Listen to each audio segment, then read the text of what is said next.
Hello, ladies and gentlemen. Ambassador Terry here, along with my very good friend and co-host for the Great Reset series, Simon Haig. Simon, this is going to be an exciting day. It is, Terry. We're going to be summarizing the chats we've had over the last 4 or 5 months, and wow, what a series of chats they've been. We've talked to leaders from Asia, from Europe, and North America, and with some really great messages. So, yeah, I'm looking forward to the chat. And Terry, who do you want to talk about first? Well, let's go chronologically. That'd be more fun. People might relate to that easier. Yeah. So our first guest was Jenny Landgren from Sweden. She is a behavioral scientist, I believe. And so, yeah, what a great person. We've become, my wife and I have become very close friends with her. She's young, but she's old in here. Very wise person. She's working very nicely with senior executives. Big plug, Jenny. And not just senior executives, but CEOs and presidents too. And she's doing great work. One of the things that she talked about is people have a need to feel safe. And when they feel safe, they feel connected. And that really resonated with me because connection, as you know, Simon, is huge in my world. And so when somebody else gets that, it's exciting to do that. Because what usually happens for me is I teach people how to do that connection stuff and how to set a vernacular that is always positive and not using negative words and those types of things. So, how about you and Jenny?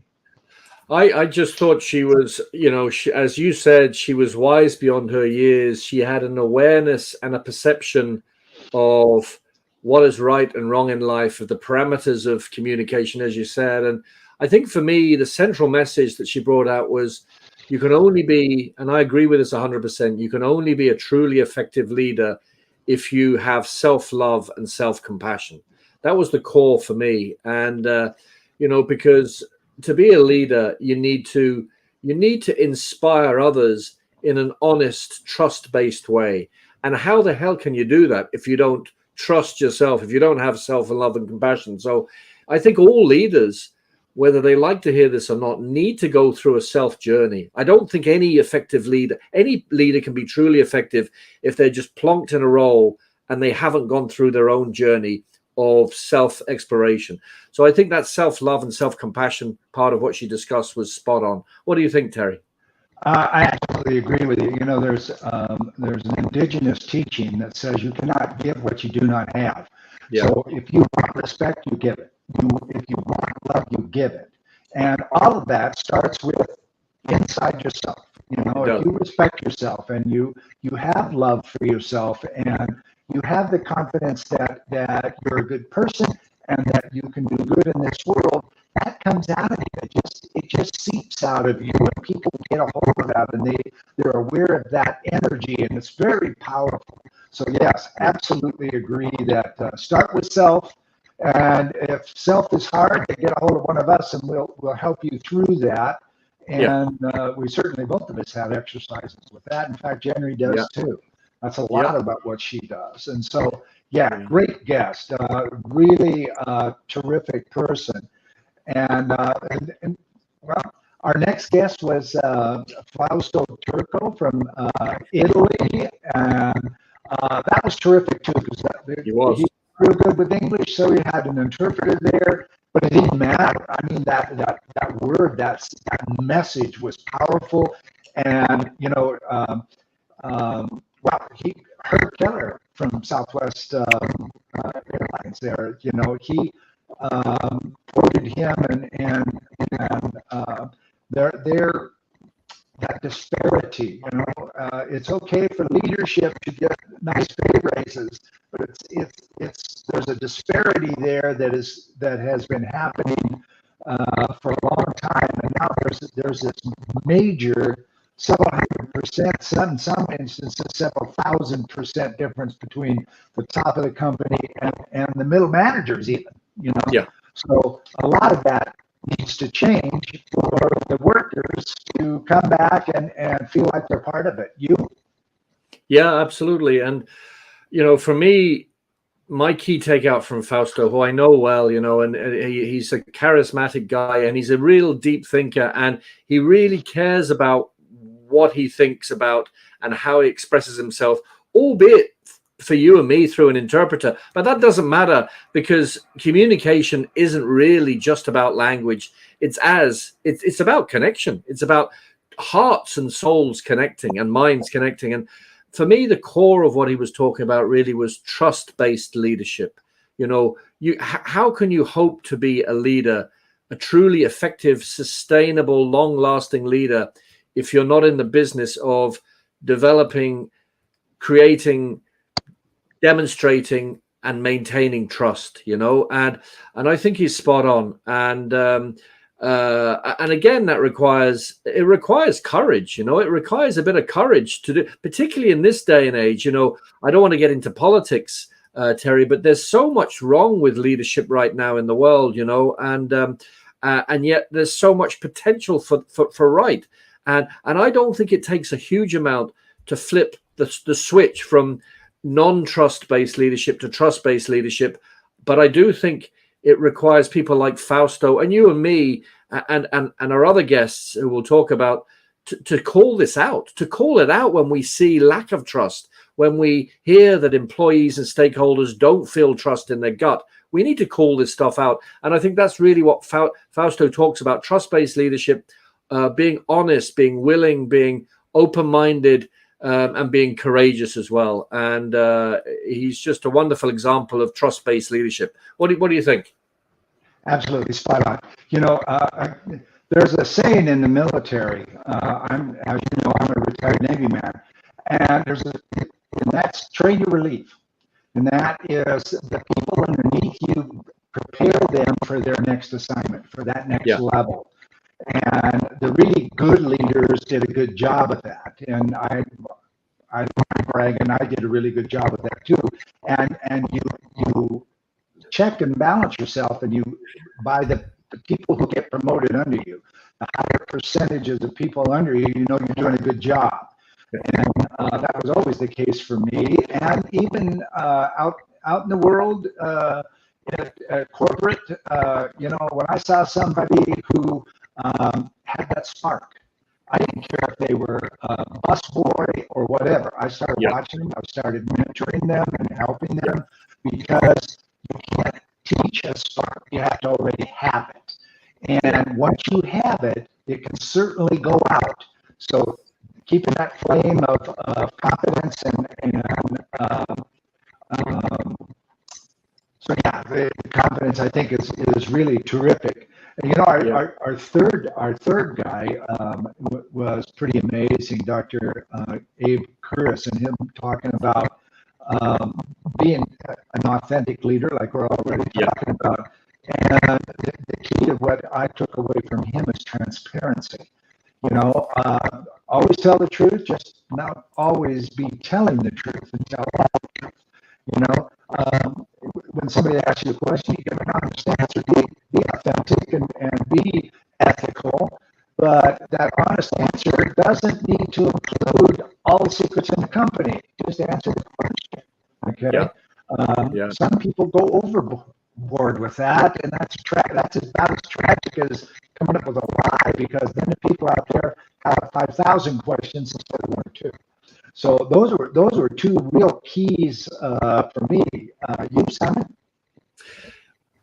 I agree with all that. What I'd add is, he talked very much about the importance of truly inclusive leadership. And it's very easy to bandy the word diversity and inclusion out there. But what I was taking away from what he was saying, my summary would be that inclusive leadership is a critical capability for a leader to leverage diverse thinking in a workforce. It's not just about numbers. It's not just about quotas. It's not just about KPIs.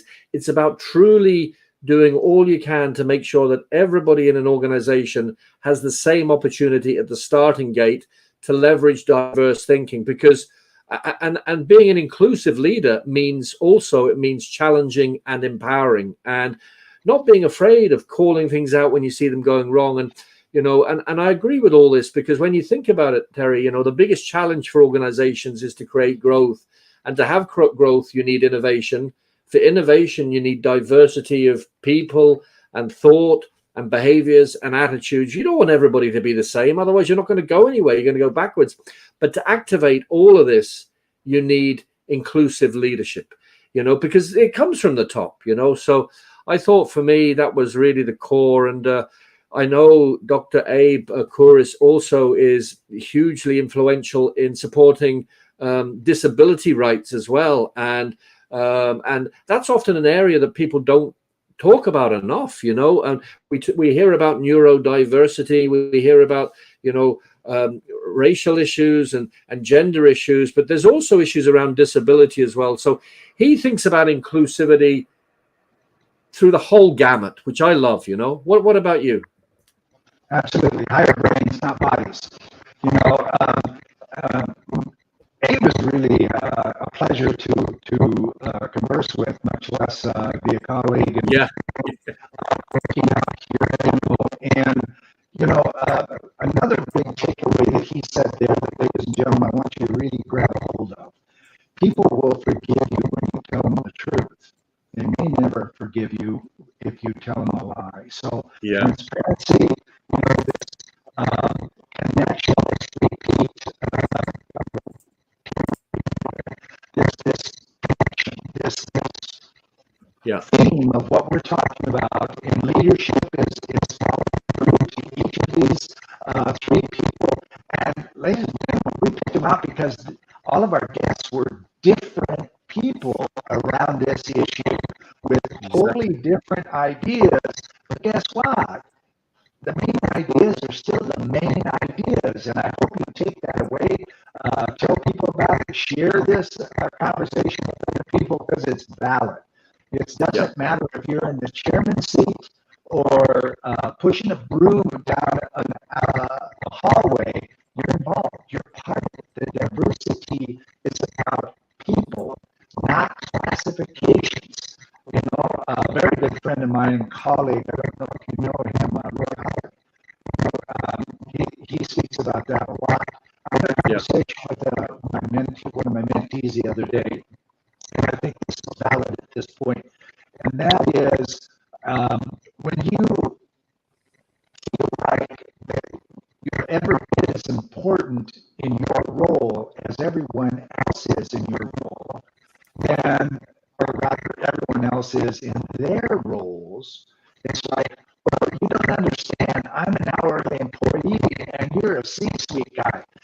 And my explanation was, you're in a position that you do. I'm in a position that I do. I get paid for what I do. You get paid for what you do. Now, as you gain experience and education and really grow in confidence, what you do changes. Okay? And, because I'll tell you, young man, I'm not a bit afraid to push a broom, because that's part of the whole. Absolutely. I don't push him anymore, but that doesn't mean I can't grab one and do it. Okay? And so my people love me because they know that they can go, hey, Terry, can you help us over here for a minute? Yeah, let's go. What do you got? Okay? Yeah. No, and they go on me. I'm not putting them off or putting them on for any reason. That's powerful. Simon. Yeah, I agree with all that. And it's about being real. It's about being leader. Being a leader is not being a dictator. It's being a helper. It's being a facilitator, and we all have ego and we all have self-esteem, but for me it's balancing the ego and the self-esteem and not allowing ego run riot, and again, that takes courage. It's very easy to let ego run riot when people are saying wonderful things or when you've got a great new role. But I think for me, it's a bit like I'd visualize it. Once the ego starts poking through, you've got to have that awareness to pull it back and pull it back with humility. Humility, I think, is more powerful. genuinely more powerful. You might not think this, but I think humility is more powerful for long sustained leadership than certainly ego. So it was a wonderful conversation with him. And what about our fourth conversation? Henry is a great guy.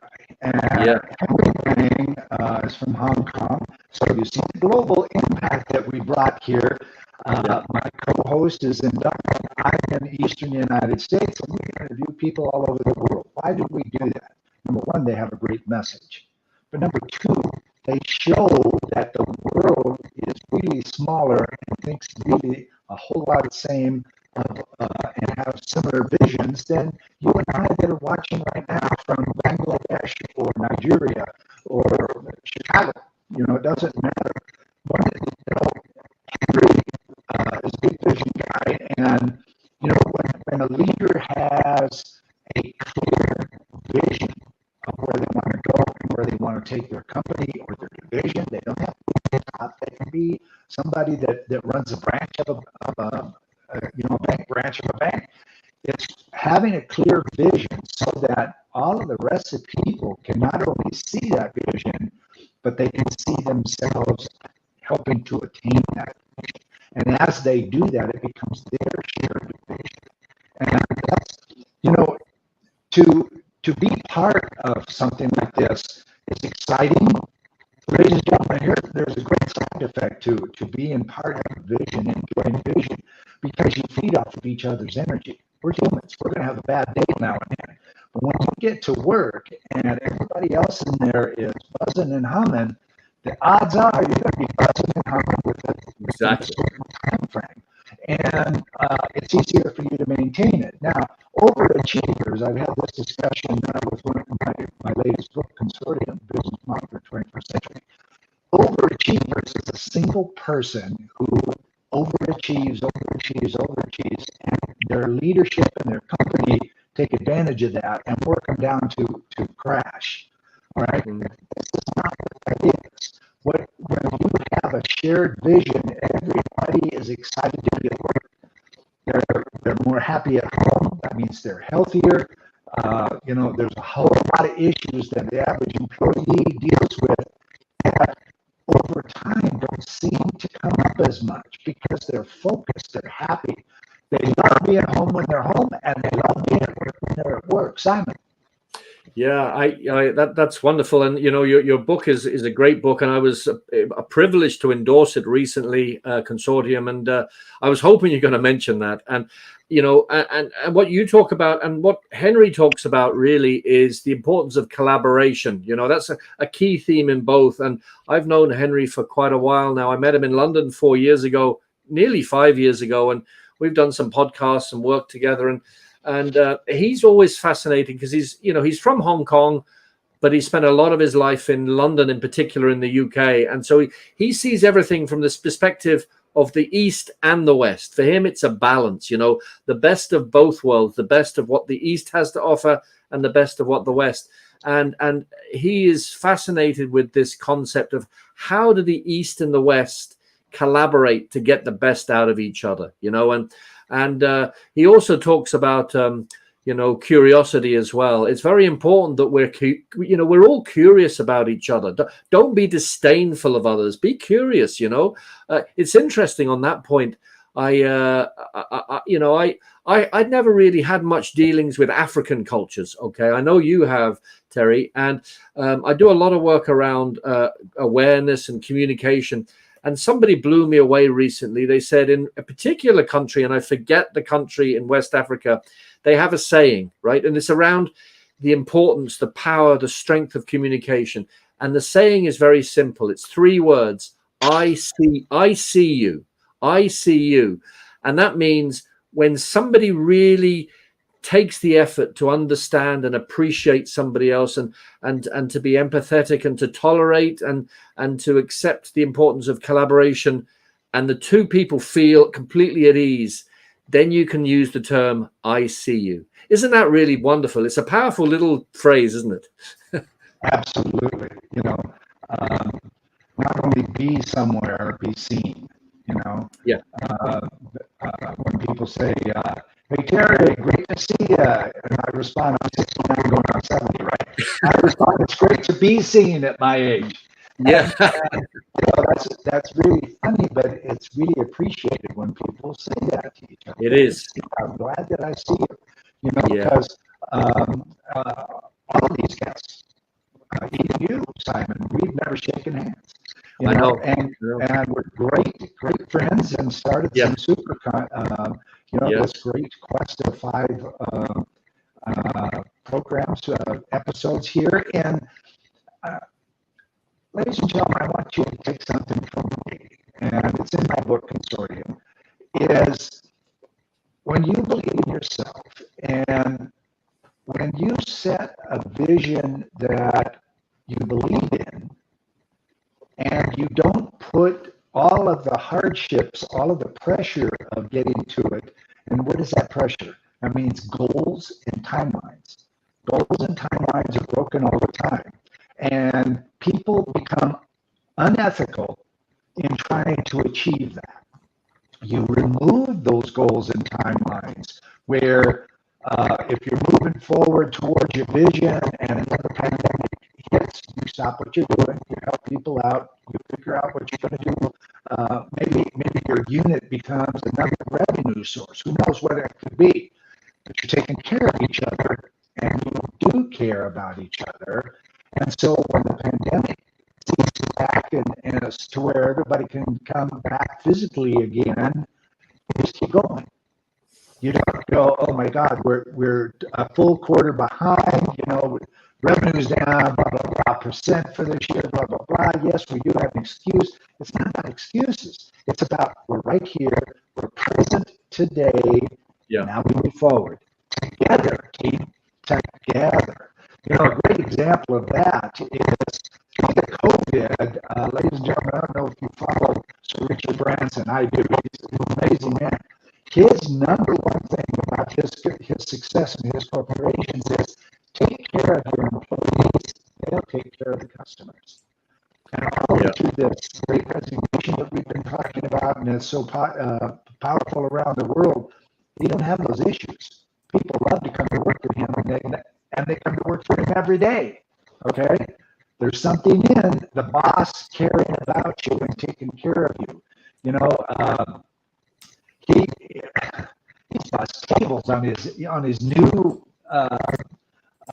cruise liner, because it got a little bit busy there, and he had a minute, and he just busted a table.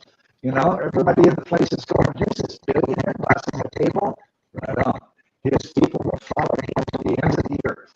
Because they know they're covered. He's got their back. That's powerful, ladies and gentlemen. Simon.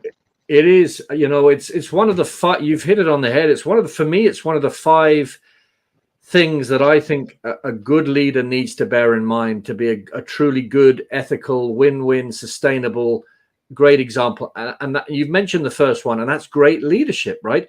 And, employees are looking for leaders who demonstrate passion and commitment to the team and the organization, not just the organization, but the people as well. Passion and commitment. And people are looking to work for leaders who demonstrate that they care for their team and the organization. So passion, commitment, and care. It's not about being a robot. It's not about being a control freak. It is about running the business, but it's passion, commitment, and care. And Richard Branson's a good example. We all know he's passionate, he's committed, and he cares, and that's what draws people. So you've hit it on the head. And the other 4, just quickly, employees need to feel that they are in a place that they can grow and they develop. They're looking for opportunities to grow and develop. And so it's up to leaders to do that, right? You don't want to be in a dead end role. And so leaders really need to notice, pay attention. And, a lot of leaders, I hear a lot of leaders saying, well, I'm too busy to do this. Well, you've completely missed the point. If you're too busy, then you're running a ship that's going down the wrong road. The third thing then is trust and autonomy. Employees want to feel trusted. They want to feel that the leader has given them an opportunity to do work without micromanaging. Of course, the leader needs to call it when things are not going well. So trust and autonomy. And the 4 and 5, inclusion and recognition. We've kind of mentioned that. I think good leaders recognize not only when bad things happen, but when good things happen, and call them out. Call out the good things. And then finally, a good leader for me is basically, what is a leader? A leader is a bridge to the future. It's bridging the present to the future. So people want leaders who set a vision and clear expectations. You don't want a leader who is waffling or is confusing or is prevaricating. As a leader, you've got to set a vision, and you've got to have the courage. You've got to have the cojones to set expectations and be accountable. And so I think those 5 things. What do you think, Terry?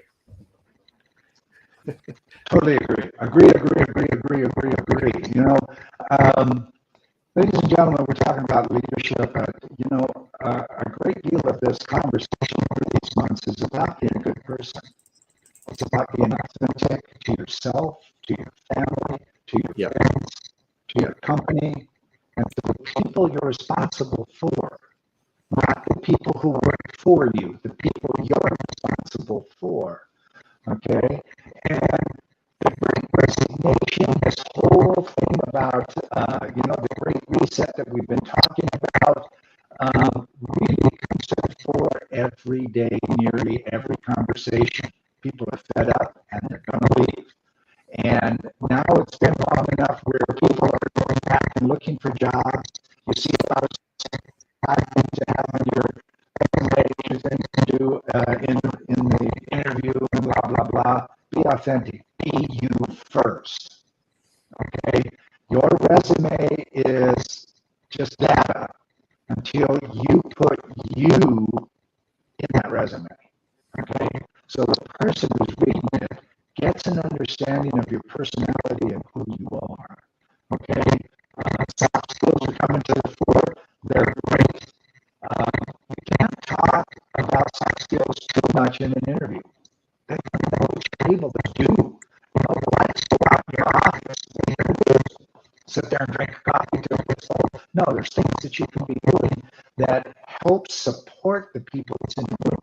And your future employees want to know that your employers want to know that you're one of those people. You know, when life happens, you learn from what happens, analyze what happened, and then be ready for the future. You know, a lot of times they don't do that. Oh my God, what did you do? I hope you learned something now. Let's do this. No, that's not the way you do it. Okay, guys, what did we learn from this happening?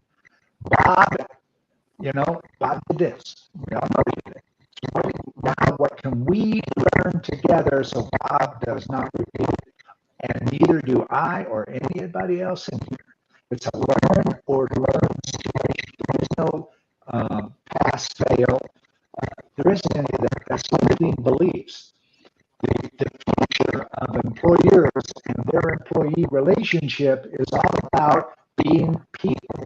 And I'm loving it that I'm seeing people operations director. Okay, I used to be an HR director. I never liked HR. Human resources. That's a line on that's an expense line. It is. The people and the people placed to get a position filled for blah blah blah. You're talking about a person in a part of your company that has a position and is valued. I love that that's happening. Simon, any final thoughts? Yeah, I'm glad you mentioned all this. You know, I was going to kind of leave my overriding punchline and summary of all of this and our great conversations is, there are 4, all leaders need to satisfy a business case: productivity, market share, customer loyalty, employee retention, satisfaction and retention. That's obvious. That's economics, right? I would just challenge any leaders to stop loving the dollar and start loving your people. And if you love your people, the dollar will follow, and I know it might sound a bit controversial. It might sound a bit silly, but I'm pretty sure that's the way that the business needs to go. Mind your people, be compassionate about your people. That doesn't mean you're going to go soft. That doesn't mean you're going to be a pushover. You need to call the shots, but think about your people first, and the dollar will follow. If you think about the dollar, and I've seen this, Terry, I've seen $1 billion engineering company in Australia that was obsessed with the dollar, with the revenue, but neglected reputation and risk. within a couple of years, it was bankrupt, right? So think about balancing revenue with reputation and risk. In other words, mind your people and the money will follow. Don't think the other way around. That's my overall view from the whole of this conversation. What do you think? Fabulous, fabulous. You know, ladies and gentlemen, for those of you that are watching this live, thank you, and who are going to watch this in the near future. This is not, you've not been taught what we're talking about in your development of your managerial skills and all those kinds of things. So where do you find that? Why do you look for people like us to have a conversation with you so that we can help you find the person who can give you the best fit for personalities? You know, just being a mentor or a coach is not an automatic. Okay, there are certain people that just don't get along, and if they don't get along, there's no learning there. What we're saying here is, you know, reach out to us. Let's have a conversation, and let us refer you to ourselves or somebody who can help you in the best way possible, according to your industry, according to your specific world on a day-to-day basis. And we can't overstress that. It's so important to you know, I'm a mentor. That's my job. And I don't like coaching, so I send him to Simon. You know, Simon's coach, and I'm a mentor. All right, we're in two different worlds, even though we do very similar to the same job. Yeah, but really, that's what we do. And this has been great, Simon. I'll tell you, I have just enjoyed this. Me too. Me too. You know, when we first brought this up, it was like in an instant, like, yeah, let's do this. I agree. So important. So, I agree. And I'm sure our listeners have felt that energy right from the start. Yeah. So, ladies and gentlemen, thank you so much for following us these months, and put your comments in the comments down there. We'll look for them. We'll get back to you. In the meantime, you have Simon Haig, the growth specialist, and Terry Earthwind Nichols, Mentor to the World. We're both on LinkedIn. We're on YouTube, Facebook. We're all over the place. So reach out to us. Let's have a conversation and see where it goes from there. Thanks again for being part of our world. Thank you. Thanks, everybody. Thanks, Terry.